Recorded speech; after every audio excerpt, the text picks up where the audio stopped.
Oke.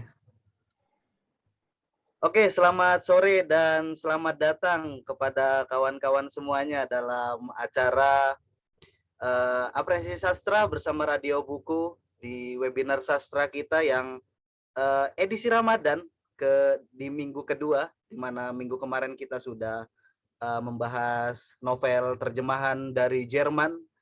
Nggak tanggung-tanggung ya, novelnya diterjemahkan dari Jerman, kemudian pembicara yang mengulas bukunya juga orang Swiss, jadi nggak jauh gitu. Jadi obrolan yang menarik kalau minggu kemarin. Nah, di minggu sekarang gitu di akhir pekan ini gitu kita akan coba kembali mengobrolkan sebuah tema obrolan yang pastinya tentu dari buku, tapi bukan dari novel, tapi ini adalah kumpulan cerpen yang berjudul Melati Kosta. Nah, obrolan kita pada sore hari ini akan bertajuk Memetik Kumpulan Cerita Melati Kosta karya Mas Khairuddin gitu. Nah, di sini nanti ada dua pembicara dan juga satu moderator yang nanti bakal membedah dan juga mengulas gitu kan, atau membagikan hasil bacaannya dari buku karya Mas Khairuddin ini.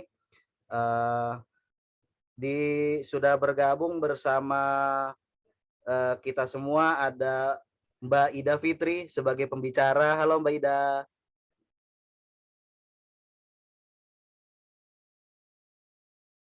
Ya, masih mute kayaknya ya. Oh ya. Ya, salam Mas sore. Halo. Kemudian juga ada Mas Nana Sastrawan. Halo Mas Nana Sastrawan. Apakah sudah ini sekalian kita cek sound ya? Halo, Assalamualaikum, selamat sore. Halo Mas, kemudian ada si empunya buku juga Mas Khairuddin. Salam kenal dan selamat sore Mas Khairuddin. Ya, halo, selamat sore. Nah, nanti pada acara sore ini juga obrolan kita akan dipandu oleh Mbak moderator yang sepertinya sudah tidak sabar memandu obrolan pada sore hari ini. Ada Mbak Ivon. Halo, selamat sore Mbak Ivon. Halo, selamat sore Mas Faris. Oke, ya pada sore hari ini nanti secara taktis obrolan mungkin akan langsung diserahkan ke Mbak moderator juga ya, Mbak moderator sepenuhnya ya. Tapi sebagai host saya mengingatkan bahwa di akhir obrolan nanti ada door prize yang nanti akan diberikan kepada para penanya dan orang-orang yang berpartisipasi dan terpilih gitu kan untuk mendapatkan karyanya Mas Khairuddin secara gratis nanti dikirimkan oleh kami seperti itu ya. Langsung saja untuk mempersingkat waktu saya serahkan sepenuhnya kepada Mbak Ivon, kepadanya kami persilakan. Silakan. Baik, terima kasih untuk Mas Faris atas waktunya yang sudah diberikan kepada saya. Perkenalan dulu. Ya, Ivon ini untuk rekan-rekan semua yang sudah hadir. Terima kasih. Suatu kehormatan untuk bergabung di antara orang-orang hebat ini. Bagi saya ini merupakan pengalaman baru juga. Semoga para peserta yang ada di sini juga bisa merasakan manfaatnya nanti setelah kita membedah dari sebuah buku kumpulan cerpen atas karya dari Mas Khairuddin ya. Baik, anggap aja ini ngabuburit bersama gitu ya di hari ini di puasa yang sudah hampir mendekati Lebaran. Saya ucapkan selamat berpuasa untuk yang menjalankannya ya. Baik, untuk sekedar informasi saja, nanti kita ada 3 pembicara, yakni Mas Khairuddin, satu, dan Mas Nana Sastrawan, ada juga dari Mbak Ida Fitri. Nanti masing-masing akan saya beri waktu sekitar 15 menit untuk memaparkan, membedah, dan sharing kepada kita semua tentang buku kumpulan cerpen Melati Kosta. Nah, seperti itu. Nanti juga akan ada seperti yang Mas Faris bilang,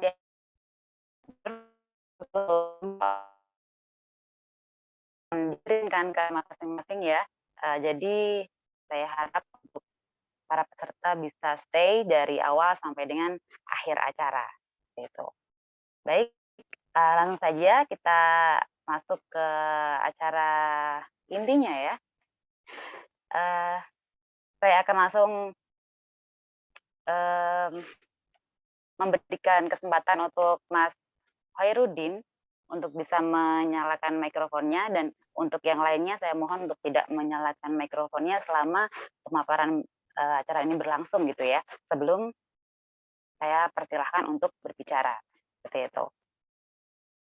Di sini yang belum tahu siapa Mas Khairuddin ini, adakah seperti mungkin baru kenalan juga seperti saya. Beliau adalah seorang pengajar di SMA Pesantren Terpadu Hayatan Thayyibah, Kota Sukabumi, Jawa Barat ya. Dan saat ini masih tinggal di Sukabumi ya Mas ya. Dan saat masih menggunakan nama pena Khair Jurzani, ia menerbitkan buku kumpulan puisi yang terbit tahun 2019 berjudul Kakek Petani, Ode Bagi Pejalan, dan tahun 2019 itu menjadi juara 1 menulis cerpen pada GBSI UPI Bandung. Dan adapun karya cerpennya pernah dimuat di Koran Pikiran Rakyat dan Tribun Jabar. Nah, langsung saja saya persilahkan untuk Mas Khairuddin untuk bisa membuka mikrofonnya. Ya, terima kasih kepada MC. Selamat sore dan selamat Hari Buku Sedunia. Terima kasih kepada kawan-kawan dari Radio Buku, kawan-kawan dari Apresiasi Sastra, dan dari penerbit Yang Pustaka juga kawan-kawan yang sudah berkenan untuk mengikuti acara ini. Dan di tangan saya sudah ada bukunya dan sudah ada kuntum melati Costa. Ini kuntum melati Costa, dan aromanya harum. Harum itu lembut ya, berbeda dengan melati biasa yang cenderung pekat atau menusuk. Ya. Hari ini hari yang cukup istimewa juga, mengingat setelah sekitar 11 tahun, akhirnya cerita-cerita di buku ini bisa hadir ke tengah-tengah pembaca. Jadi buku ini bercerita tentang banyak hal, berisi 16 cerita pendek yang saya tulis sejak tahun 2009 sampai 2020. Akan halnya 13 cerpen dari 16 cerita pendek di buku ini itu bercerita mengenai anak-anak ya, anak-anak kecil yang saya coba memaknainya sebagai alegori dari orang-orang kecil. Ya, kita tahu kalau anak-anak kecil itu ketika mereka menangis atau teriak pun seringkali suaranya jarang dianggap ya. Ya, sama halnya seperti orang-orang biasa, orang-orang kecil. Jika ada ungkapan sejarah itu digerakkan oleh orang-orang besar, maka suara orang-orang biasa, kegelisahan orang-orang biasa ini kemana? Ada berapa banyak orang yang bersedia untuk mencatatnya? Ya. Meskipun demikian, 13 cerpen terakhir yang saya tulis itu tidak ada alegori, jadi orang-orang biasa itu hadir seutuhnya, ya. Hadir seutuhnya seperti di cerpen Ningsih Tidak Jadi Pentas. Itu premisnya tentang seorang penyanyi dangdut yang tidak jadi pentas sebab kecemburuan dari suaminya. Lalu ada cerpen Hikayat, ya Hikayat ini tentang seorang kakak yang kebingungan hendak memberi kado apa untuk adiknya yang akan menikah. Lalu ada cerpen Maratwa, ya. Cerpen Maratwa ini romansa yang ada saya sedikit bahas tentang budaya juga, kemudian tentang alih fungsi lahan juga ya di Kalimantan. Itu. Jadi di sini apa atau siapa yang saya tulis ya kebanyakan memang yang berhubungan dengan atau dekat dengan lingkungan saya ya tadi itu. Naratornya atau karakternya itu memang ya orang-orang biasa, lebih banyak tentang keluarga serta problematika yang dihadapinya. Mengapa saya menulis? Mengapa saya menulis sampai ya kurang lebih udah berapa tahun ya dari 2009 ada sekitar 12 atau 13 tahun. Ya karena saya suka menulis dan suka membaca. Pengalaman baca saya pun itu yang menuntun saya ketika saya menulis ya. Jadi saya dituntun oleh intuisi saya. Terlebih di cerpen-cerpen awal di buku ini, seperti contohnya di cerpen Melati Kosta itu proses kreatifnya awalnya saya terpikat dengan dua kata ini, Melati Kosta ya. Seperti halnya ungkapan Jean-Paul Sartre, eksistensi mendahului esensi. Jadi kedua kata ini hadir dulu di benak saya, lalu saya memaknainya. Ya meskipun demikian, untuk 3 cerpen terakhir yang saya sebutkan tadi, cerpen Maratua, Ningsih Tidak Jadi Pentas, lalu Hikayat, dan itu awalnya ya dari premis dulu, dari premis kemudian berkembang menjadi cerita. Dan itu 3 cerpen yang juga sempat saya publikasikan juga ke publik sebelum dikumpulkan di buku kumpulan cerpen ini. Ya. Dan ya bagi yang penasaran, soalnya banyak teman-teman juga ini Melati Kosta apa bedanya dengan bunga melati biasa gitu. Jadi seperti ini ya. Ini saya tadi di jalan ada tetangga gitu yang punya bunga melati Kosta. Kayaknya masih harum. Dan untuk jadi satu rimbun pohon itu ada terdiri dari bunga 2 warna ya, warna putih juga warna apa ya, ungu ya atau biru gitu, ungu. Itu dan memang jarang kayaknya saya udah sekeliling di Sukabumi di halaman-halaman rumah sudah jarang ada yang menanam bunga melati Kosta seperti ini. Ya. Terakhir untuk kawan-kawan yang sudah membaca atau sudah mempunyai buku kumpulan cerpen ini, saya ucapkan selamat berjumpa dengan para tokoh karakter meskipun ini fiksi. Selamat menyimak kisah-kisah mereka, selamat berjumpa dengan Raha, Maratua, Asih, Ningsih, Haud, dan demikian yang bisa saya sampaikan. Terima kasih. Baik, terima kasih Mas Khairuddin atas sedikit pengantarnya. Bagi peserta yang nanti mungkin ada sesuatu yang ingin ditanyakan mengenai buku, bisa disimak dari mulai sekarang ya. Dan mungkin pengalaman selama 12 tahun itu sebenarnya menarik untuk diceritakan ya Mas Khairuddin ya. Banyak sekali untuk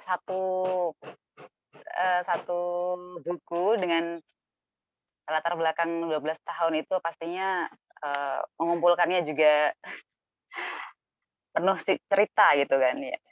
Baik, Ya, untuk selanjutnya hanya 5 menit nih waktu yang dipakai untuk bercerita dari Mas Khairuddin. Mungkin nanti kita bisa lebih berbincang banyak bersama para peserta yang bertanya. Kita langsung lanjut ke narasumber yang kedua, yakni Mas Nana ya.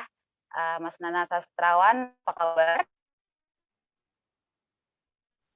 Halo. Ya, halo, assalamualaikum. Halo, ada ya suara saya jelas nggak? Oh iya, agak Agak kecil.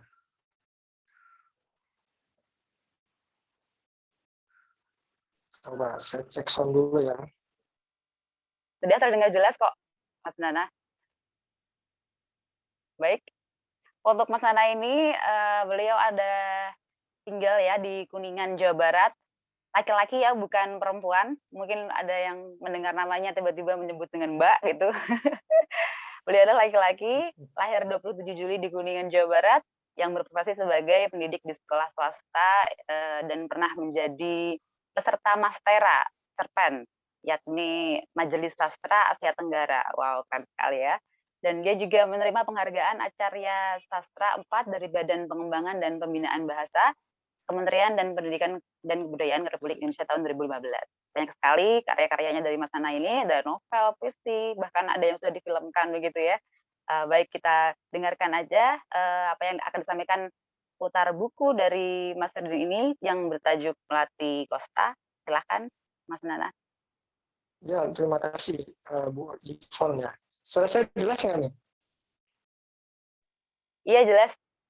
Jelas Ada ya, besar terdengar jelas. suara saya ya. Selamat sore Mas Sigit. Wah, ini teman lama nih Mas Sigit nih. Mas Sigit ini saya kenal sekitar 2010 ya, atau 2011 gitu, pas ketika buku puisi Kitab Pujian itu diapresiasikan oleh Absas di Jogja. Dan sekarang ketemu lagi melalui virtual di Radio Buku, dan sahabat-sahabat semua yang ada di zona Zoom ini, saya ucapkan selamat sore. Yang berpuasa, semoga ngabuburitnya nikmatlah dengan cerita-cerita Melati Kosta yang ditulis oleh Khairuddin ini. Saya di sini kalau melihat dari promosinya kan sebatas editor ya, jadi saya tidak ingin berbicara banyak tentang isi bukunya, karena isi bukunya nanti ada bagiannya sendiri, yaitu pembicara selanjutnya, nanti pembedahnya. Saya hanya berbicara sebagai kapasitas saya sebagai editor di buku Melati Kosta karya Khairuddin ini. Sebenarnya begini, saya sudah mengamati Khairuddin ini udah lama sebenarnya. Jadi dari semenjak dia masuk di Mastra Puisi kalau tidak salah itu di Badan Bahasa, sampai ke sekarang di lomba-lomba dan di kegiatan-kegiatan yang lain, bahkan ikut di lomba Hari Puisi Indonesia tahun 2020 dan 2021 kalau tidak salah, dan masuk dalam nominasi. Jadi saya mengikuti karya-karyanya beliau gitu. Saya mengikuti karya-karyanya beliau, pergerakannya di literasi juga saya ikutin perkembangannya, dan saya curiga juga gitu, karena kan yang dimunculkan ini pertama kali kan Khairuddin ini kebanyakan puisi. Jadi saya curiga juga bahwa di Khairuddin ini punya karya-karya yang lain selain puisi gitu kan. Lalu saya ajak ngobrol, jadi kronologinya seperti itu. Saya ajak ngobrol di dunia maya. Saya bilang punya naskah tidak untuk diterbitkan, dan beliau lalu memberikan 2 naskah sekaligus. Sebenarnya ini naskah pertama yang diterbitkan oleh Yang Pustaka. Nanti ada naskah berikutnya yang akan diterbitkan lagi. Nah, ketika saya mendapatkan naskah Melati Kosta ini, itu berulang kali sebenarnya. Ada beberapa kali dia mengirimkan naskah. Naskah pertama dibaca lagi, lalu dia kirim ulang naskah kedua, artinya tidak puas dengan isinya. Lalu yang terakhir itu ketiga atau keempat gitu, dan itu udah fix final gitu kan untuk diterbitkan. Secara umum ya, teknis kepenulisan Khairuddin sama lah seperti cerpenis-cerpenis sastra pada umumnya, mengekor juga kepada penulis-penulis yang sudah ada di Indonesia bahkan dunia. Jadi secara teknis sih sama lah, memutarbalikkan alur dan segala macam puzzle dan segala macam itu sama lah secara teknis sih, tidak ada yang terlalu menonjol. Tetapi yang paling unik sebenarnya bagaimana tema-tema sederhana itu dia angkat ya ke dalam sebuah narasi-narasi cerpen dengan bahasa-bahasa yang kalau saya menyebutnya itu tersembunyi. Jadi kadang-kadang dia itu tidak lepas untuk menginformasikan cerita itu sebagai cerpen ya, cerita itu kepada pembaca. Jadi pembaca itu harus berulang-ulang membaca lagi yang pada akhirnya dia menemukan, oh karakter ini, tokoh ini tuh seperti ini ternyata. Oh ceritanya itu begini ternyata. Oh settingannya, alurnya itu arahnya ke sini ternyata. Jadi itu yang membuat saya pada akhirnya, oh ini layak ini untuk dikonsumsi publik gitu kan. Ini layak untuk dibaca orang secara karakter penulisan atau tema-tema sastra. Nah, sederhana sih sebenarnya yang tadi diucapkan oleh Hairudin bahwa tema-tema berbicara tentang keluarga, tentang lingkungan sekitar dan segala macam. Tetapi pembungkusannya yang menarik. Saya melihat seolah-olah ya, kalau saya sebagai pembaca pertama di buku itu, seolah-olah memang naskah Melati Kosta itu adalah perjalanannya Hoirudin sendiri dalam proses menulis, dalam proses kepenulisan. Artinya kegelisahan dia dalam proses kepenulisan itu tertumpahkan sebenarnya dalam cerpen-cerpen ini. Ketika mungkin dia menjadi seorang perantau misalkan, di situ pun ada cerpen-cerpen yang menunjukkan bahwa tokoh-tokoh yang dalam kesendirian, dalam kehampaan, sebagai seorang yang jauh dari keluarga. Ketika mungkin dia masuk ke dalam ranah seorang pendidik, karena dia juga kan guru yang saya tahu di Sukabumi itu, juga ada beberapa cerpen juga membicarakan tentang hal-hal seperti itu. Jadi menarik sebenarnya ketika cerpen itu terhubung langsung dengan penulisnya. Jadi keterikatan cerita cerpen itu terhubung langsung dengan penulisnya itu sangat menarik sebenarnya untuk untuk dibaca dan dikonsumsi oleh publik, yang pada akhirnya publik itu bisa menemukan esensi dari cerita itu yang pada akhirnya bisa berkembang menjadi inspirasi kepada orang lain. Nah, itu kelebihan cerpen Hoirudin. Tetapi dalam kelebihan pasti ada kelemahan lah, pasti ada. Setiap karya itu pasti ada titik kelemahannya. Karena mungkin dia terlalu rapat dalam menyusun narasinya secara teknik kepenulisan yang mungkin dia baca dari cerpen-cerpen yang dia kagumi, sehingga ada beberapa cerpen yang kehilangan cerita sebenarnya. Ya, sejujurnya Melati Kosta itu sendiri, kalau saya sebagai editor ya, saya melihat sebagai editor itu sebenarnya butuh beberapa narasi lagi atau beberapa paragraf lagi untuk menjadi lebih kuat ceritanya, ketemu titiknya. Karena ada beberapa yang itu tadi dia terlalu menyembunyikan ceritanya, sehingga klimaks akhirnya itu hanya menimbulkan kata oh begini ceritanya. Jadi hanya menimbulkan titik itu gitu. Jadi tidak menimbulkan titik sampai, kalau bahasa metaforanya gitu, sampai banting-banting bukunya karena membaca cerpen sampai akhirnya itu wah ini cerita dahsyat banget deh gitu. Jadi cerita Melati Kosta sendiri hanya sebatas oh begitu ceritanya. Nah, tetapi meskipun klimaksnya tidak terlalu kuat secara cerita, tetapi ada sisi-sisi lain yang bisa kita nikmati selain titik klimaksnya itu. Jadi ada sisi-sisi lain yang bisa kita nikmati, bagaimana dia mengolah alur awal, alur maju, alur mundurnya itu bisa kita nikmati gitu sebagai seorang pembaca karya sastra.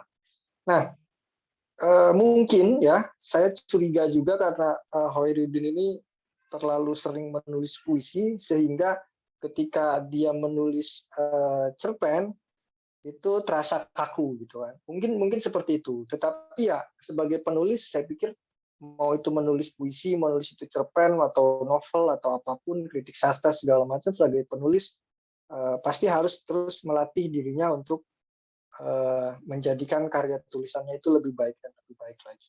Tetapi saya ucapkan selamat. Secara keseluruhan kumpulan cerpen Melati Kosta ini berhasil secara keseluruhan.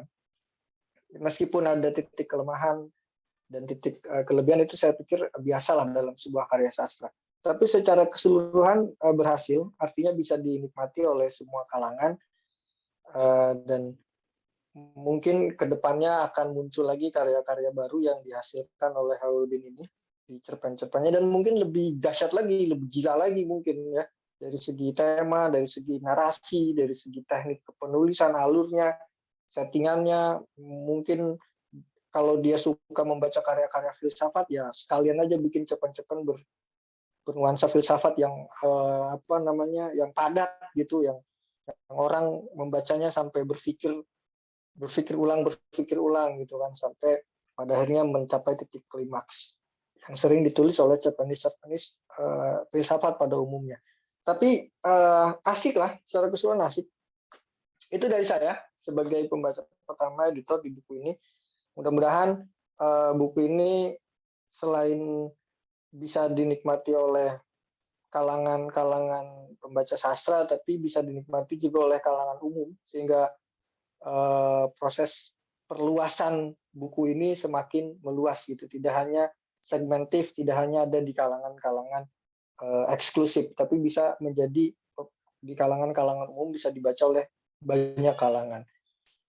Selamat Mas Hairudin, jangan lelah untuk menulis dan terus promosi bukunya biar banyak orang baca ya. Meskipun kita sadari bahwa buku itu pada akhirnya memang titik subjektif si penulis, tapi akan lebih nikmat kalau banyak orang yang baca juga. Terima kasih Mas Sigit dan Radio Buku atas waktunya dan semoga sukses semuanya. Assalamualaikum warahmatullahi wabarakatuh.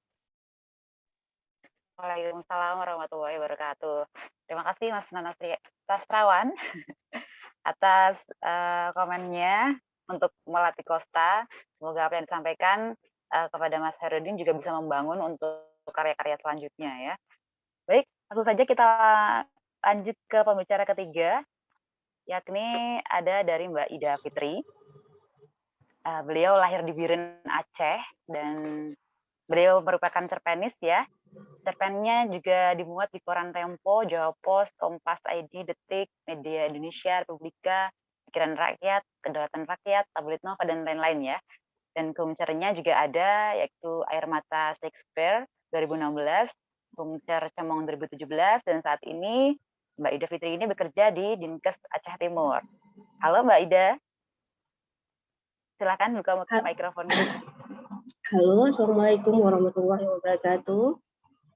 Selamat sore semua. Ya, terima kasih ya sudah diundang di acara ini, Mbak Imhon. Terima kasih kepada Mas Sigit juga ya. Sebetulnya 1,5 bulan yang lalu saya diberitahukan untuk menjadi salah satu pembicara pada kuncer acara bedah kuncer Melati Costa ini. Sebetulnya saya tidak kenal langsung juga dengan Mas Sigit. Saya mengenalnya melalui medsos juga. Selanjutnya saya agak terkejut ya, agak berat sebetulnya ketika Mas Sigit share flyer. Di flyernya tersebut saya sebagai juru ukur. Selama ini saya penulis. Kalau penulis saya bisa mempunyai alat ukur sendiri untuk tulisan saya. Tapi kalau juru ukur tulisan orang, saya harus mempunyai satu ukuran yang alat ukur yang justru harus disetujui oleh semua orang ya. Sementara saya ini bukan dari latar belakang sastra, tapi nggak apa-apa lah. Kita pakai saja alat ukurnya yang agak gaib-gaib sedikit. Mungkin nanti Mas Nana bisa lebih membetulkannya sebetulnya. Baiklah, saya sudah membaca ke-16 cerpen daripada Hairudin ini. Cerpen-cerpennya kalau saya lihat dia dekat dengan kaum marginal ya, kalau kita bilang. Orang-orang miskin, kaum miskin yang terpinggirkan. Kalau kita lihat, kita susun lagi akan jadi hal-hal buruk yang terjadi pada kaum miskin. Itulah mungkin yang sebagian besar yang ditulis dari cerpen-cerpennya Hairudin. Misalnya terjadi pelecehan pada seorang anak pengamen, itu ada dalam cerpen. Kalau saya tidak salah judulnya Gaun Asih ya, dia Asih ini dilecehkan di sebuah jamban. Coba kalau dia bukan pengamen, bukan dari golongan miskin, mungkin hal-hal buruk seperti itu tidak perlu terjadi pada Asih. Kemudian pada kuncer pertama yang judulnya Aku Lahir dari Rahim Pohon, itu juga mengangkat masalah aborsi. Ini cukup menarik ya. Kenapa? Karena di Indonesia kita tahu sangat tinggi angka aborsi ini, 288 per 100.000 kelahiran hidup. Karena saya di dinas jadi suka melihat angka-angka juga sekilas.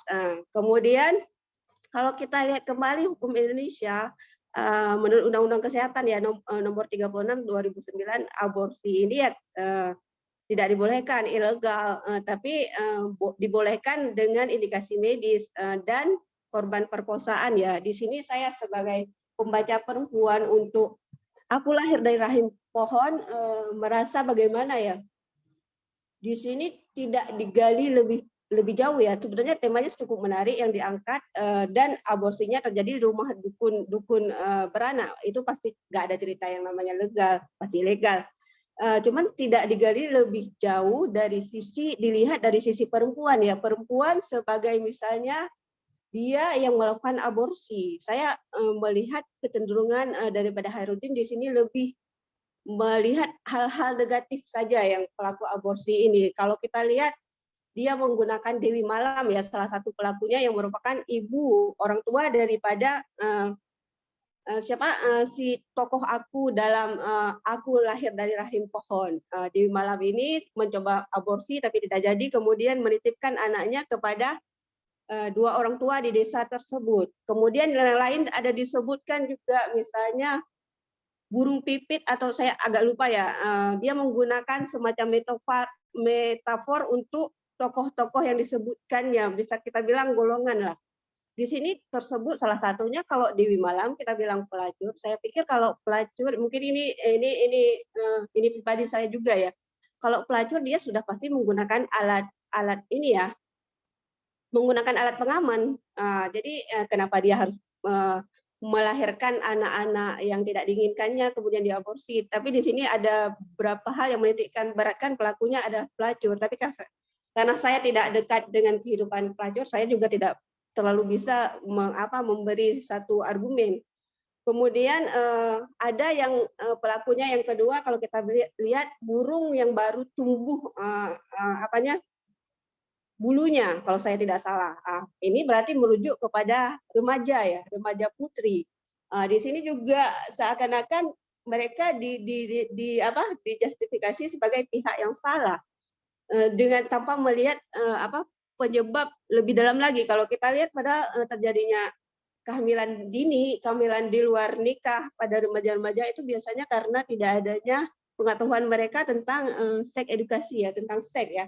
Sehingga mereka salah melakukan hal-hal tersebut melakukannya tanpa berpikir panjang dan menyebabkan kemudian cepat hamil di luar nikah dan ada yang melakukan aborsi. Hal-hal seperti itu yang tidak digali lebih dalam di dalam cerpen Aku Lahir dalam Rahim Pohon. Kemudian kelebihan lainnya di cerpen-cerpen Hairudin ya, saya lihat dia cenderung sebagai penyair menggunakan sangat banyak metafor. Baik di dalam cerpen Aku Lahir dari Rahim Pohon, selepas kepergian Bapak, hampir semua cerpen dia menggunakan bahasa-bahasa metafor, bahasa-bahasa majas ya. Kemudian seperti Memedi itu sebetulnya dia mengungkapkannya untuk selingkuhan bapaknya, atau bisa jadi itu cuman perempuan-perempuan yang tidak benar yang datang ke rumahnya. Dia menggunakan istilahnya Memedi.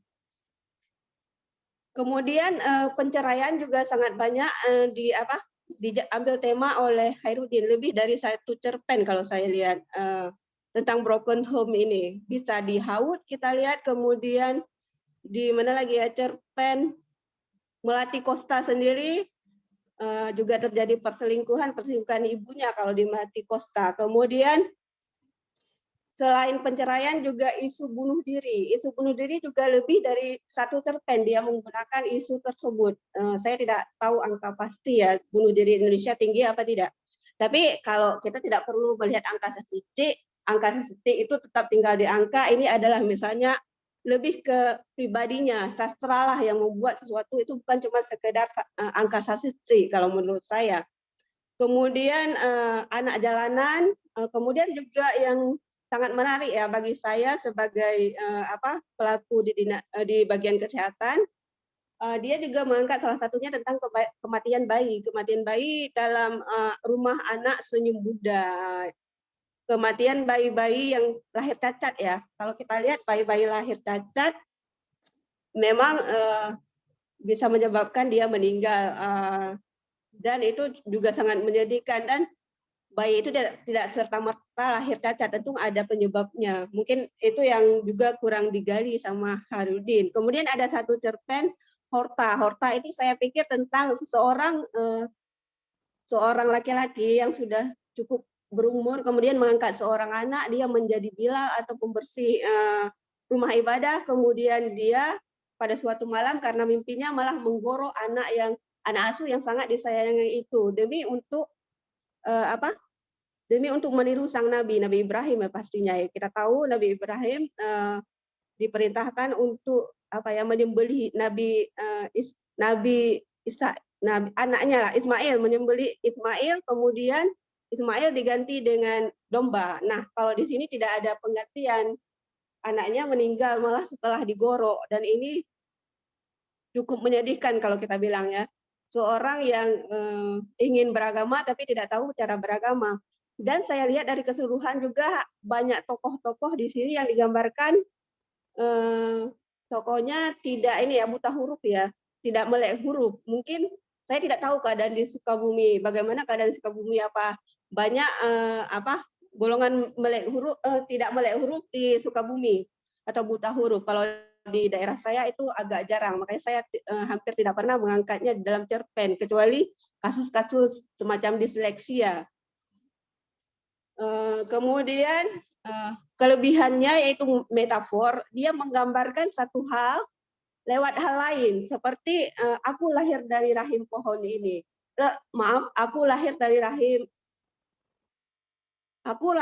rahim peri. Nah, dia menggambarkan peri untuk anak-anak yang meninggal karena diaborsi oleh orang tuanya. Kemudian dalam Gaun ASI dia juga menggambarkan air hujan itu semacam rinai benang dari alat tenun bidadari yang bekerja di surga. Kemudian karena dalam membaca Kumcer ini saya membaca pengantarnya dulu. Dalam pengantarnya penulisnya Khairuddin mengatakan dia sangat mengidolakan atau menyukai Kafka, terutama cerpen Sang Pengendara Ember. Hal demikian yang menyebabkan saya mau tidak mau, sadar atau tidak ya, jadi sedikit ya mencari alat ukur atau membandingkan cerpen-cerpen Kafka dengan yang pernah saya baca, yang saya pahami dengan cerpen-cerpen Khairuddin. Dan di sini saya belum menemukan titik yang terlalu nyambung, kecuali misalnya akhir dari ceritanya semuanya sangat tidak ada kebahagiaan, tidak mendapatkan akhir yang bahagia. Tapi kalau dari segi cara bercerita, kalau kita bilang Kafka, saya rasa Kafka lebih ke surrealis, yaitu dengan ciri-cirinya objek yang digambarkan berasal dari dunia kehidupan sehari-hari, kemudian dilukiskan dengan suasana tidak lazim terjadi di dunia nyata. Nah, berarti seperti Sang Pengendara Ember, objeknya yang dipakai, objek dan subjek ya di sini. Yang dipakai adalah ember. Ember ada dalam kehidupan sehari-hari kita, kemudian dibuat menjadi suasana tidak lazim. Embernya bisa dikendarai dan diterbangkan. Padahal kalau dalam seharusnya yang bisa dikendarai ya mobil lah, atau kuda lah kalau zaman dulu. Kemudian yang bisa terbangkan kan pesawat kalau sekarang. Tetapi dia ember. Ini kan suatu sangat berhasil melakukan hal tersebut. Cuman kalau saya lihat di Khairuddin, dia menggunakan peri misalnya. Peri, memedi itu sesuatu yang tidak ada di dalam kehidupan nyata ya, tidak nyata di dunia sehari-hari. Kemudian kalau memedi mungkin sejenis hantu ya, kalau di Aceh tidak ada hantu yang disebut memedi, mungkin ini khas dari Jawa juga. Kemudian saya juga memang ya agak susah juga membedakannya antara fantasi dan surrealis. Tapi saya pikir surrealis itu semacam jembatan lah kita bilang, yang menghubungkan dunia nyata dengan fantasi. Sementara kalau saya pikir dalam Aku Terlahir dari Rahim Peri ini lebih ke fantasi, bukan ke surrealisnya. Fantasi, dalam surrealis fantasi tapi tetap berpegangan pada dunia nyata. Kemudian surrealisme juga terinspirasi dari cerita mimpi dan alam bawah sadar manusia. Berarti tidak berfantasi mengenai makhluk seperti naga dan makhluk mite lainnya. Kemudian ketika cerita raha-raha ya raha-raha, saya juga karena di sana dia gambarkan seorang anak yang bermimpi bertemu dengan seorang yang berinya buku bergambar kodok terbang. Kemudian ketika dia terbangun dia mendapatkan buku tersebut ada di tangannya. Ini juga mengingatkan saya pada satu penulis surrealis yang kekinian yaitu Haruki Murakami. Haruki pernah menulis kodok super yang melindungi Tokyo. Saya juga agak sedikit membandingkannya. Cuman kalau Haruki dia kodoknya tiba-tiba dalam keadaan berwujud raksasa, dia ada di rumah si tokohnya, ketika tokohnya pulang kerja dan tokohnya terkejut melihat kodok tersebut secara nyata. Cuman kalau di cerpen Haruki ini juga dia menggambarkan detail kodoknya seperti pada kalimat yang saya catat sedikit ini.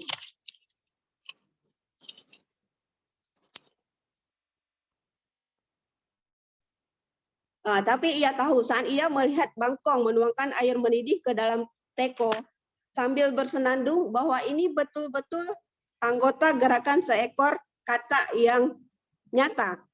Dia menggambarkan hal-hal semacam itu.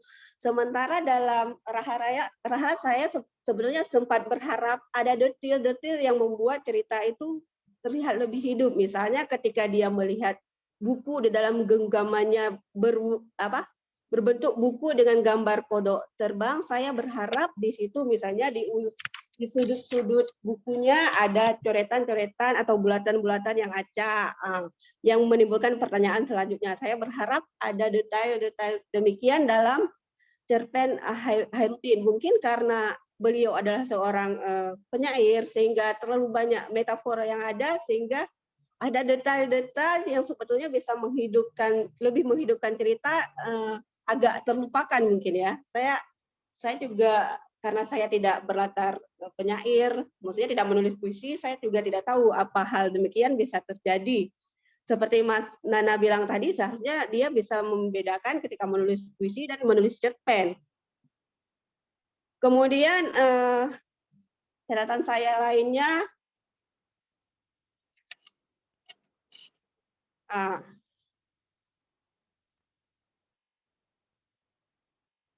ada hal-hal yang menurut saya di kalimatnya masih agak bertolak belakang. Dalam hal ini juga dalam bentuk metafor sebetulnya, walaupun metafor pembanding, tapi saya kurang setuju juga seperti kalimat. Lalu senyum matahari yang tidak pernah henti mewarnai saja. Oh iya, aku lupa bilang kalau aku sangat suka dengan warna senja. Aku sangat suka dengan warna senja. Mungkin ini perlu kita garis bawahi. Seperti warna bara yang menyala. Seperti kebakaran api saat menghanguskan rumahku. Nah, ini saya juga agak bingung kenapa dia sangat suka dengan warna senja, sementara selanjutnya dibandingkan dengan saat api menghanguskan rumahnya. Kenapa dia suka api yang menghanguskan rumahnya? Ini juga menimbulkan pertanyaan dari saya yang tidak bisa saya jawab sendiri. Ya, mungkin nanti dibantu jawab sama penulisnya.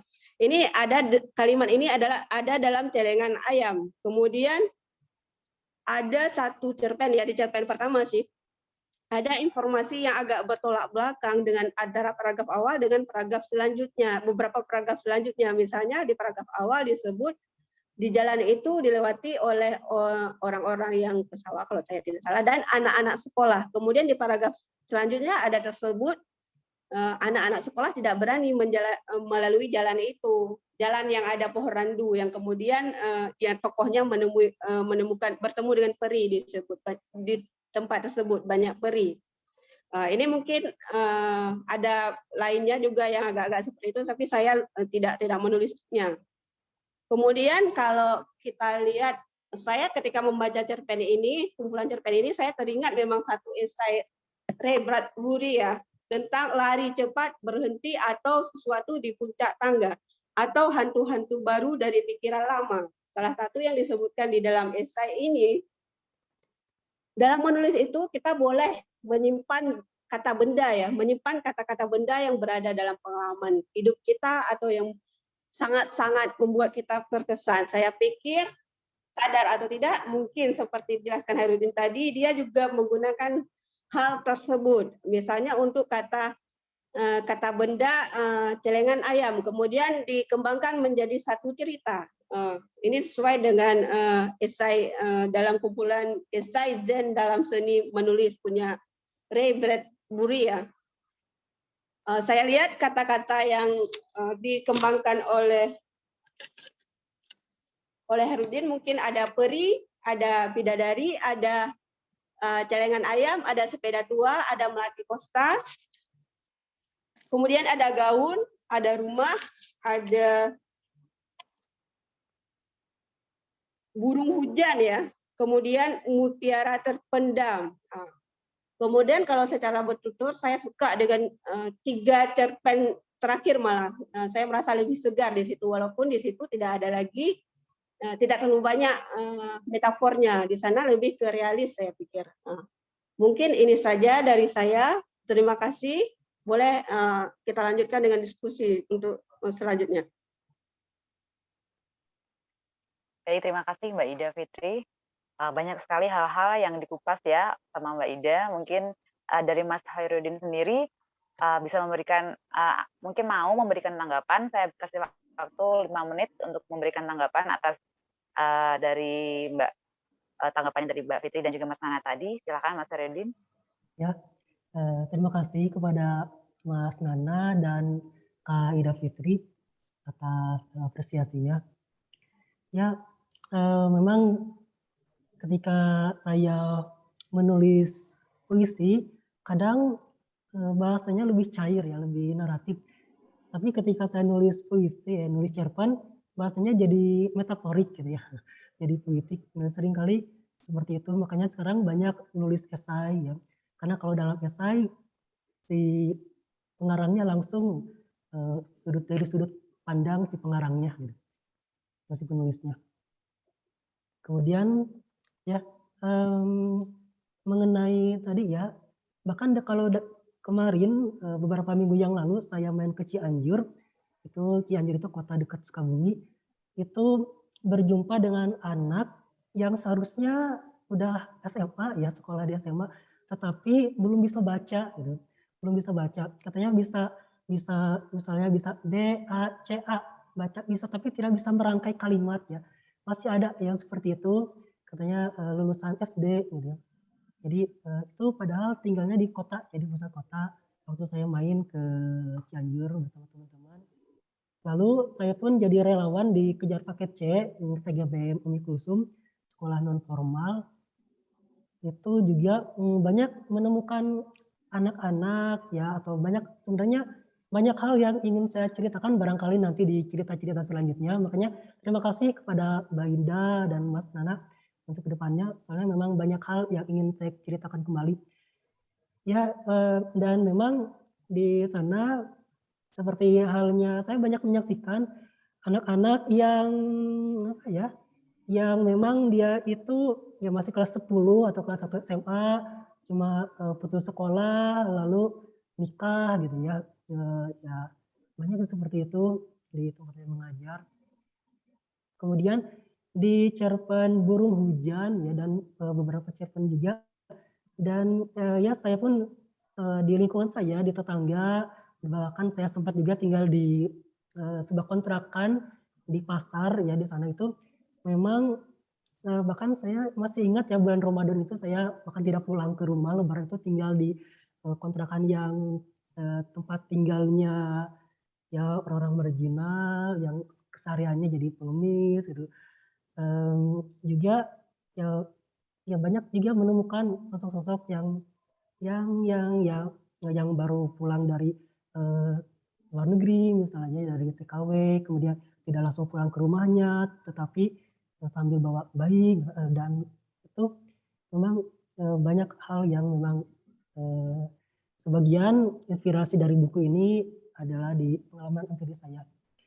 Ya, dan mengenai kisah-kisah agak-agak puitik atau surrealis, memang saya pun suka dengan dongeng-dongengnya Oscar Wilde ya. Oscar Wilde yang bukunya itu Pangeran yang Bahagia. tetapi di akhir cerita itu sedih ya, menyedihkan. Jadi karena dari kecil pun itu saya dari SD itu sering kali baca-baca dongeng-dongeng di majalah Bobo, majalah Sekuncung gitu. Bahkan ketika kelas 6 ya, 6 Madrasah Ibtidaiyah, saya nulis cerita yang saya bagikan ke teman-teman, berisi hayalan-hayalan saya, kayak gitu. Dan sebenarnya masih lanjut, bahkan waktu waktu kelas 1 MTS sempat bikin novel gitu, novel-novelan. Cuma arsipnya kebanyakan ya tidak ada ya. Jadi saya tidak bisa mencari tahu jejak saya waktu dulu. Itu dan emang kebanyakan tentang kisah-kisah dongeng anak-anak, dongeng para peri seperti itu.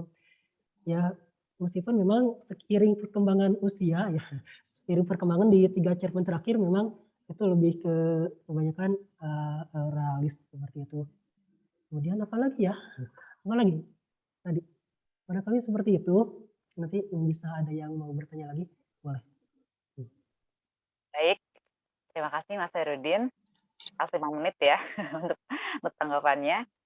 Mungkin bisa dijadikan style sendiri untuk Mas Herudin dari karya-karya Mas Herudin itu ternyata banyak metaforanya, banyak hal-hal yang berkaitan dengan peri-peri, buto hijau, dan magis-magis misteri dan lain-lainnya ya. Mungkin atau endingnya yang tragis tadi juga banyak orang yang mungkin ending bahagia itu nggak selalu membekas di hati, tapi yang tragis tetap inget gitu ya. Mungkin itu salah satu dari cerpen yang saya baca dari Mas Herudin ya ini. Oke, kita langsung saja lanjut ke sesi tanya jawab untuk para peserta yang sudah hadir, yang baru saja join juga. Selamat datang. Mungkin udah ketinggalan ya, tapi nggak apa-apa kalau udah baca cerpennya bisa langsung menyiapkan pertanyaan yang nantinya akan ada 2 orang yang dipilih untuk mendapatkan buku gratis dari Mas Herudin dan juga komunitas Apsas ya. Baik, untuk para peserta silahkan adakah yang ingin mengajukan pertanyaan?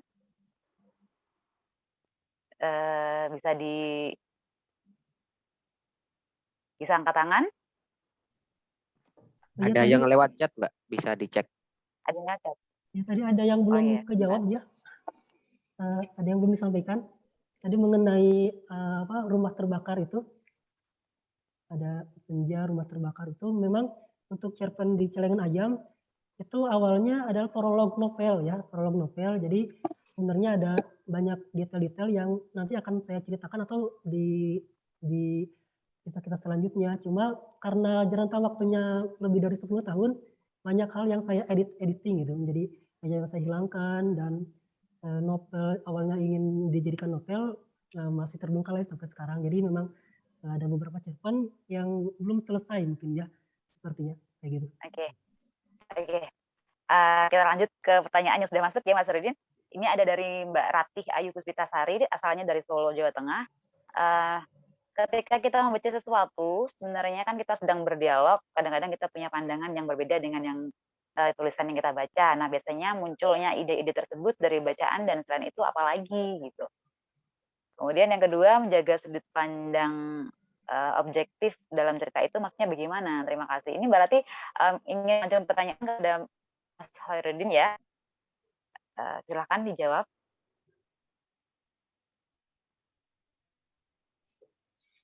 Perlu saya ulangi?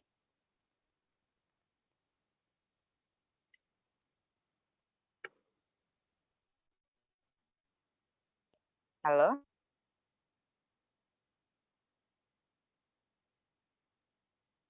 Ini pertanyaan Mbak Rati untuk pembicara pertama ya, Mas Herudin ya, Mbak Rati ya.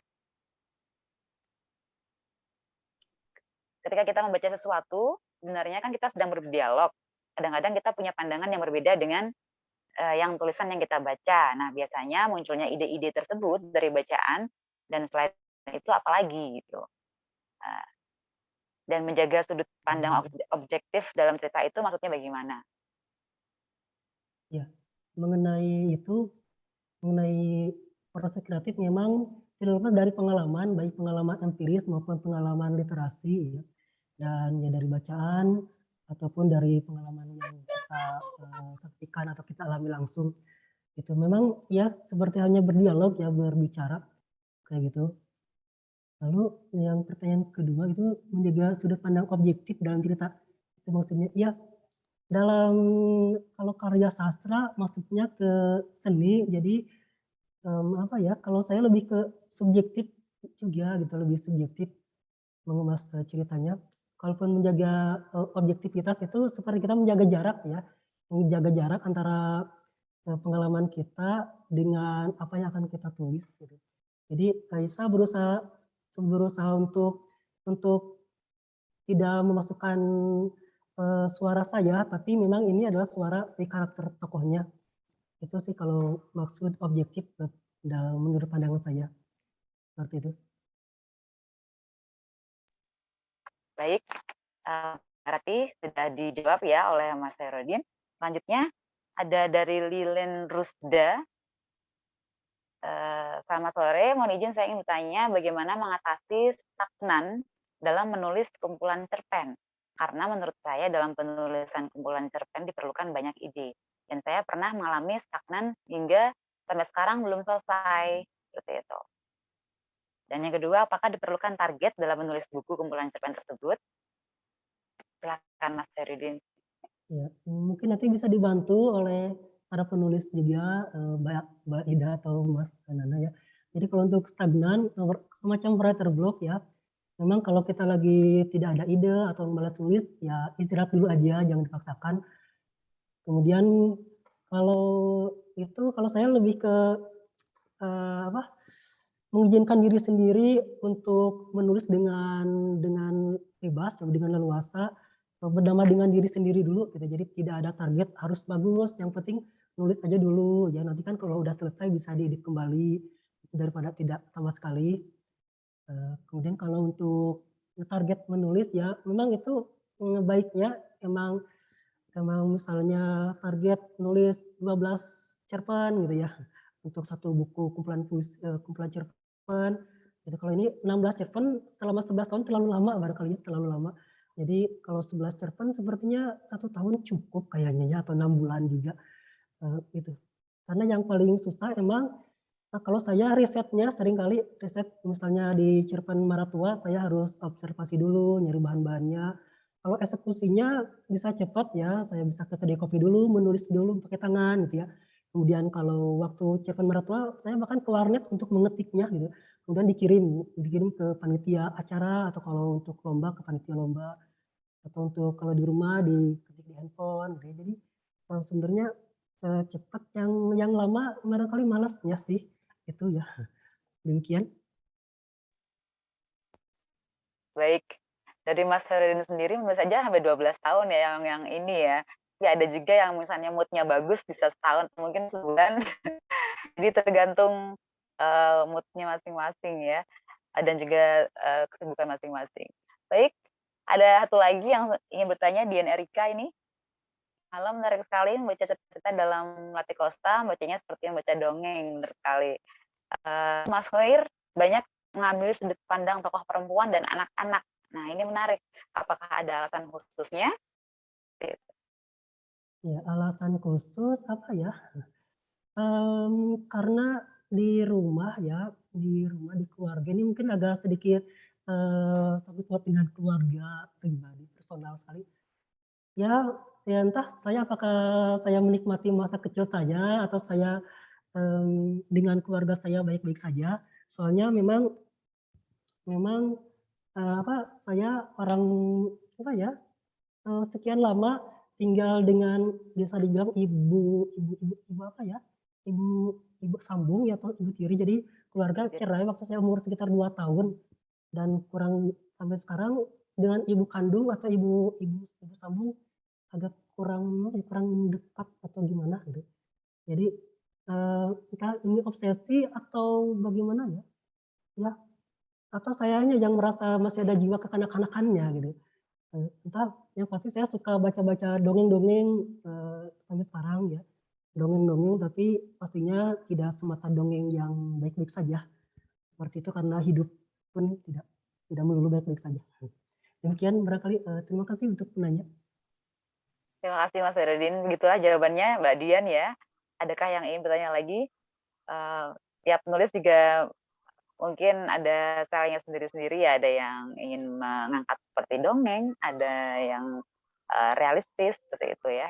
Ini malah menurut saya juga menarik dan unik ya, karena kita baca dongeng juga dulu waktu kecil dan sekarang kita pun udah dewasa bisa merasakan sensasi dongengnya dalam kumpulan cerita dari Melati Kosta ini. Baik, ada pertanyaan lain untuk 3 penanya lagi. Saya beri kesempatan untuk para peserta yang sudah hadir. Silakan, jangan dilewatkan untuk ada 2 door prize-nya nanti yang akan dibagi untuk 2 orang yang beruntung. 1 dari Mas Hairudin, 1 dari Aktas ya, dari Pak Sigit nanti yang akan membagikan 1 buah buku. Saya boleh nambahin sedikit nggak, Bu Ivon? Oh iya, silakan, Mas Nana. Ya menarik sebenarnya tadi yang saya bilang di awal bahwa karya Hoidun ini kan memiliki keterikatan emosional dengan dirinya sendiri gitu. Bagaimana pengalaman-pengalaman pribadinya dia yang dirasakan lalu ketemu dengan lingkungan di Sukabumi yang Sukabumi, Ciambut, Cianjur dan sekitarnya yang memang juga secara pendidikan juga mereka jauh, secara sudut pandang kehidupan mereka juga jauh. Artinya ini tergabung menjadi sebuah karya sastra yang ada di dalam Melati Kosta, sehingga perjalanan hampir 11 tahun itu menimbulkan emosionalnya tercurahkan gitu, emosional dia pribadi secara penulis itu tercurahkan. Cuman sayangnya aja saya tidak menyalahkan ketika seorang penulis memilih jalur teknik kepenulisannya itu fantasi atau surrealis atau atau bentuk-bentuk yang lainnya. Saya tidak menyalahkan itu. Tetapi alangkah baiknya mungkin ketika kita menulis sebuah cerpen, katakanlah begitu, mau itu fantasi, mau itu surrealis atau apapun itu, kedetailan cerita itu tersampaikan. Meskipun dengan teknik kepenulisan karya sastra, meskipun dengan teknik kepenulisan karya sastra mungkin memainkan alur maju, alur mundurnya dimainkan seperti itu nggak masalah. Tetapi kedetailannya itu bisa tersampaikan gitu. Kalau kita baca cerpen-cerpennya Sano Gumira misalkan, bagaimana dia bercerita tentang banyak hal di situ, dari sederhana sampai hal-hal yang rumit. Tetapi kedetailan-kedetailan dengan dibungkus surrealis itu juga tersampaikan ceritanya kepada pembaca. Nah, tinggal satu langkah lagi sebenarnya Hairudin ini. Kalaupun dia sebagai penulis memilih sebagai dunia fantasi itu adalah jalurnya dia untuk menulis sebuah karya sastra, tinggal bagaimana dia mengungkapkannya dengan detail. Nah, detail itu bukan berarti realis juga, tidak. Jadi kedetailan sebuah cerita itu bisa dibungkus dengan konsep surrealis atau konsep fantasi. Banyak novel-novel yang atau cerita-cerita pendek yang bernuansa fantasi atau nuansa surrealis juga dia detail mengungkapkannya. Nah, sebenarnya hanya itu. Kedetailan cerita mungkin begini, saya kecurigaannya begini, mungkin Hairudin ini awalnya dia menulis cerpen itu hanya untuk kebutuhan koran atau kebutuhan lomba misalkan, yang memang struktur katanya terbatas sehingga mengeksplor ceritanya juga pada akhirnya terbatas. Kecurigaan saya mungkin awalnya itu. Nah, kalaupun itu memang awalnya seperti itu, menulis cerpen itu hanya untuk kebutuhan lomba atau hanya untuk kebutuhan di koran, ke media dan segala macam,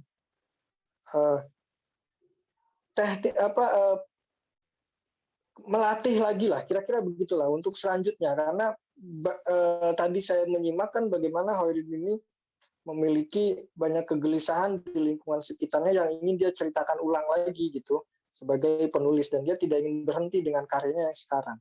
Nah, mungkin ke depannya di karya-karya selanjutnya kedetailan cerita itu terungkap. Mau tekniknya itu bentuknya fajl kayak, mau itu tekniknya alur maju kayak atau alur mundur kayak atau seperti apapun itu tekniknya, tapi kedetailan cerita itu terungkap. Mau nanti digantung ceritanya di ending gitu nggak masalah. Melati Costa sendiri itu kan digantung dia di ending itu ceritanya. Tetapi kedetailannya itu ketemu gitu, sehingga si pembaca itu menemukan titik klimaks yang memang dia tidak hanya sebatas membaca seperti membaca dongeng gitu, yang tidak menemukan apa-apa, hanya menemukan hayalan gitu. Padahal secara tematik dia berasal dari realitas kehidupan gitu kan. Nah, realitas dan surrealitas itu kan sebenarnya sama saja konteksnya. Tidak surrealis itu pada akhirnya menjadi realitas itu pada akhirnya menjadi surrealis juga. Jadi itu yang mungkin kedepannya nanti Hoirudin ini tidak berhenti untuk mengevaluasi diri dengan dengan karya-karya selanjutnya, dengan bacaan-bacaan yang dia baca, mungkin dengan keadaan-keadaan sekitar atau tekanan-tekanan hidupnya bisa jadi gitu, menjadi karya-karya yang lebih fantastik lagi, lebih lebih besar lagi lah kira-kira gambaran-gambaran ke depannya. Tetapi ingat, saya dari awal saya bilang secara keseluruhan karya ini bisa dinikmati. Artinya berhasil lah secara keseluruhan. Namun bagaimanapun juga seorang penulis itu memang harus berani bereksperimen dengan melatih dirinya terus untuk menghasilkan sebuah karya-karya selanjutnya. Jadi kira-kira itu Mas, saya tunggu lagi karya-karya selanjutnya. Mudah-mudahan saya masih dipercaya lagi untuk membaca karya-karya Mas Hoirudin ke depannya. Dan soal soal bagaimana proses kreatif menulis itu setiap orang pasti punya berbeda-beda lah proses kreatif penulisnya, tidak mungkin sama gitu kan, dari stagnan atau dari apapun itulah bentuknya tidak akan pernah sama. Tetapi secara benang merah ada kemiripan lah, ada kemiripan peristiwa bagaimana si penulis itu juga bermain dengan mood dan bagaimanapun juga tetap ada kemiripan. Jadi tidak ada yang salah, ingat itu di konteksnya dari benang merahnya itu, tapi mungkin butuh evaluasi lagi ke depan sebagai seorang penulis karya sastra. Kira-kira itu tambahan dari saya. Terima kasih. Terima kasih Mas Nana ya. Mungkin Mas Hoirudin juga banyak mencatat banyak ini ya untuk jalan ke depannya, dan masih ditunggu karya-karya berikutnya yang lebih menarik lagi. Oke, untuk peserta yang lain, rekan-rekan yang ingin bertanya, sudahkah? Ada yang lagi mempersiapkan pertanyaan mungkin? Yang chat juga saya lihat nggak ada lagi nih ya. Hanya 3 orang, Mbak Rati, Mbak Lilen, dan Mbak Dian. Terima kasih sudah mengajukan pertanyaan tadi. Mungkin dari Pak Sigit, bisa memberikan tanggapan sedikit. Saya kasih waktu 5 menit. Pak Boleh, Sigit Pak Sigit? mic-nya bermasalah, Mbak. Oh gitu. Iya, dari tadi. Oke, sudah. Lalu oke, langsung aja berarti ini Mbak Ida ke itu kayaknya mau bicara, Mbak. pembagian. Nggak, Mas Baik. Sigit nggak usah pakai headset, coba. Nggak usah pakai headset. Kadang headsetnya bermasalah. Nggak. Oh iya. Coba Pak Sigit. Nggak usah pakai headset dulu. Kemarin di driver, Mbak, masalahnya belum kelar juga. Jadi kayaknya bisa skip dulu buat Pak Sigit. Habis ini saya sama Pak Sigit. Itu kayaknya ada Oke. Muhyiddin M. Dahlan ada di room, Mbak. Mungkin bisa dicolek-colek itu. Penulis Halo esai Bapak. lumayan aktif. Pak Muhyiddin, halo. Halo Pak Muhyiddin, saya berikan waktu 5 menit untuk bisa menanggapi.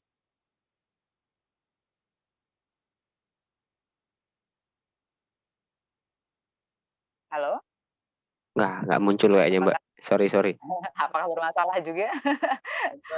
Baik, karena waktu udah mau mulai. Halo? Putus lagi ya? Baik, karena ini waktunya udah pukul 17.17 ya, Mas ya. Mas Daryl, salah langsung ke bagian door prize aja mungkin yang sudah dijanjikan tadi di awal acara untuk 2 orang pemenang yang akan dipilih oleh tentunya sang penulis buku Mas Horidin bisa memilih antara Mbak Rati, Mbak Lilin, Mbak Dian tadi yang sudah mengajukan pertanyaan untuk berhak menerima masing-masing satu ya dari 2 buku tersebut. Silakan Mas Horidin. Harus dipilih, harus memilih. Ya, kalau harus memilih barangkali 2 penanya awal aja.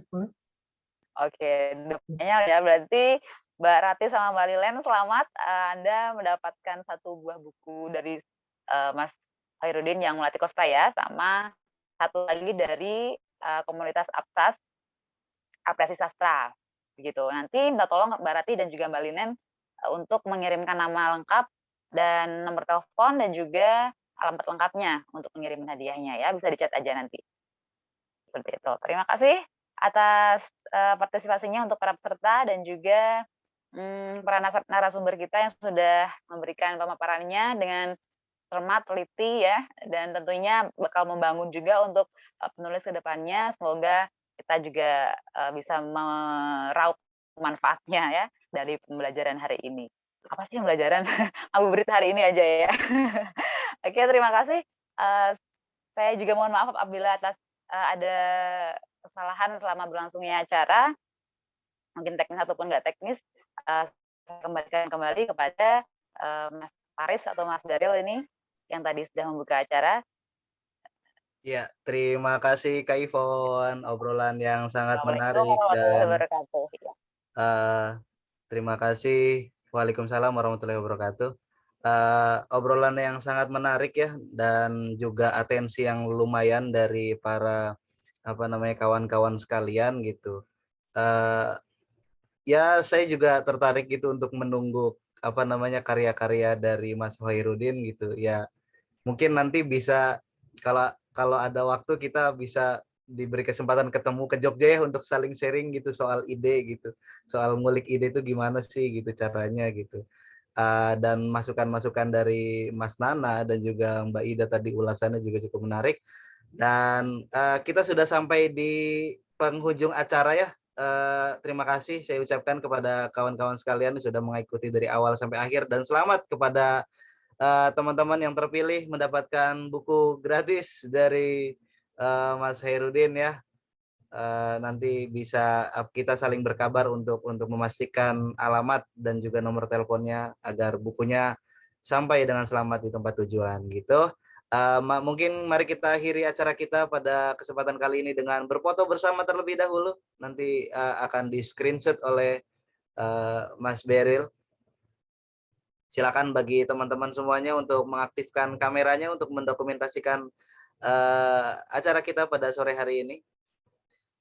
Ada Mas Irwan yang selalu setia. Pamer buku sekarang, Riz. Gokil. Sudah aman. Oke ya, aba-abanya Beril, monggo Ril. 1, 2, 3. Oke, siap. Oke, lagi atau cukup? Cukup. Cukup. Oke, terima kasih banyak kepada teman-teman semuanya. Terlebih saya ucapkan kepada Kak Ivon, Mbak Ida Fitri dan Mas Nana Sastrawan, juga Mas Herudin ya. Terima kasih atas keluangan waktunya kita ngabuburit bareng-bareng, dan jangan lupa ya untuk terus pantengin Instagramnya Radio Buku karena banyak ceritanya lagi rajin konten kita. Dan juga rangkaian Apsas dan Radio Buku untuk webinar sastranya minggu depan kita akan coba membedah. Kalau tadi melatih Kosta, kita akan mendengarkan novel Mendung Tanpa Udan karyanya Mas Fairusul Mumtaz gitu. Nanti akan kita bedah juga untuk minggu depan. Kebetulan saya moderatornya, beban juga ini untuk nyiapin minggu depan. Ya gitu aja mungkin dari saya, mengucapkan terima kasih dan teman-teman Radio Buku yang lain. Sampai jumpa di kesempatan lainnya. Assalamualaikum warahmatullahi wabarakatuh. Selamat sore.